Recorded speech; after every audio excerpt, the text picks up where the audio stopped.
Как посрещна Великден Елисавета Ганчева от Варна, която изправи на крака публиката и журито със своето изпълнение в шоуто по BTV "България търси талант"? Знаете, 9-годишната певица изпълни песента на Елица и Стунджи "Вода" и премина в следващия кръг на състезанието. Море ми трапе на реката, ми треле, море на реката, до гората, ми треле. Как продължава живота след този успех и какви други таланти притежава Ели? Решихме да проверим.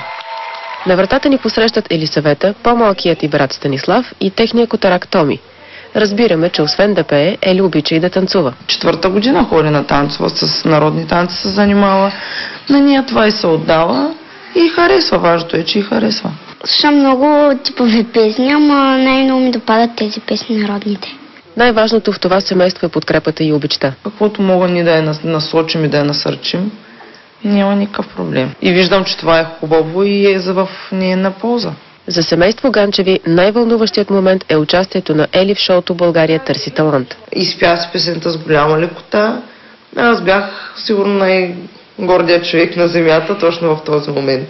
Днес е Великден и на този празник семейство Ганчеви си пожелават да обичаме хората до себе си, да се разбираме, да се усмихваме малко повече.